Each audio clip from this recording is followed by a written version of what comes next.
గోదావరి పుష్కరాల నిర్వహణకు సంబంధించి ఏర్పాట్లు, నిధుల అంచనాలపై మంత్రి నారాయణ సోమవారం తూర్పు గోదావరి జిల్లా ఎమ్మెల్యేలు అధికారులతో సమీక్ష నిర్వహించారు.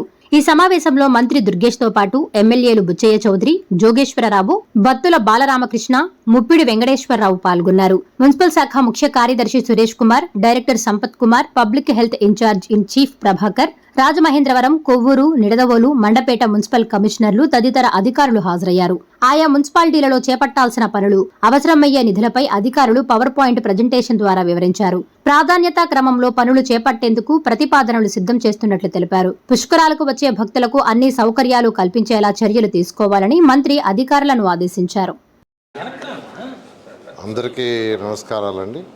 ఈరోజు నిడదవోలు, కొవ్వూరు, రాజమండ్రి, ఈ 3 మండపేట, ఈ 4 కాన్స్టిట్యున్సీలో ఉన్న ఎమ్మెల్యేలతో, అక్కడున్న మంత్రులతో ఈరోజు గోదావరి పుష్కరాల విషయమే ఈరోజు డిస్కస్ చేయడం జరిగింది. మెయిన్గా ఇన్ఫ్రాస్ట్రక్చర్ అంటే ఏదైతే మున్సిపల్ ఏరియాలో రోడ్లు కావచ్చు, డ్రైన్స్ కావచ్చు, వాటర్ ఫెసిలిటీ కావచ్చు, పార్కింగ్ కావచ్చు, అదేవిధంగా అదర్ ఫెసిలిటీస్ అయితే ఇన్ఫ్రాస్ట్రక్చర్ కావాలో ఆ ఇన్ఫ్రాస్ట్రక్చర్ గురించి, అదేవిధంగా పుష్కరాలు స్టార్ట్ అయిన తర్వాత ఏదైతే మెయింటైన్ చేసే విషయాలు ఉన్నాయో, ఘాట్ల దగ్గర మెయింటైన్ చేసే విషయం కానీ, అదేవిధంగా అక్కడ వాటర్ కానీ, అక్కడ వచ్చి షెల్టర్స్ ఏర్పాటు చేయటం కానీ, డ్రింకింగ్ వాటరు, ఫుడ్, వీటన్నిటి మీద ఈరోజు ఎమ్మెల్యేలతో డిస్కస్ చేయడం జరిగింది. గత అనుభవాలను పెట్టుకొని వాళ్ళందరూ కొన్ని సలహాలు కూడా ఇచ్చారు. దాంట్లో ఫేజ్ 1 ఏంటంటే మున్సిపాలిటీలో, ఈ యొక్క మున్సిపాలిటీస్లో మండపేట కావచ్చు, కొవ్వూరు కావచ్చు, నిడదవోలు కావచ్చు, రాజమండ్రి, ఈ 4 మున్సిపాలిటీలో ఈ యొక్క పుష్కరాలను దృష్టిలో పెట్టుకొని బేసిక్ ఇన్ఫ్రాస్ట్రక్చర్ని శాచ్యురేషన్ పాయింట్లో చేయాలంటే ఎలా చేయాలనే దాని మీద కొంత ఎమ్మెల్యేలు వాళ్ళు సజెషన్స్ ఇచ్చారు. వాటిని అన్నింటిని బేస్ చేసుకొని ఇప్పుడు కమిషనర్సు, సిడిఎంఏ గారు, అదేవిధంగా సెక్రటరీ గారు కూర్చొని వర్కౌట్ చేస్తున్నారు. అది ఇవాళ ఎంత లేట్ అయినా అది కంప్లీట్ చేయమన్నాము. అది కంప్లీట్ అయిన తర్వాత దాని మీద ఫండ్స్ ఎలా చేయాలనేది గవర్నర్ ముఖ్యమంత్రి గారితో డిస్కస్ చేసి ఆ ఫండ్స్ని అలాట్ చేసుకొని వెంటనే వర్క్ స్టార్ట్ చేయాలని ఉద్దేశం. ఎందుకంటే 2014-19లో కేవలం ఒక 3 నెలల ముందు స్టార్ట్ చేసాం.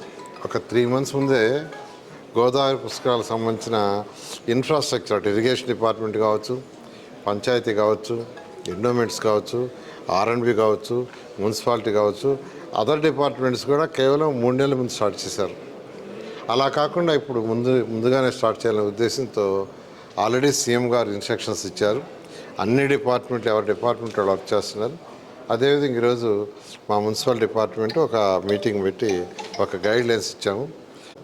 అదేవిధంగా ఇరిగేషన్ వాళ్ళు కూడా చిన్న వాళ్ళ దగ్గర ఉన్న ఫండ్స్, మా మున్సిపాలిటీ వాళ్ళు కూడా వాళ్ళ దగ్గర ఉన్న ఫండ్స్ చిన్న చేస్తున్నారు. బట్ అయితే లక్షల మంది, వేల కోట్ల మంది వచ్చేటప్పుడు, ఎందుకంటే 2014-19లో దాదాపు 4 కోట్ల మంది వచ్చారు.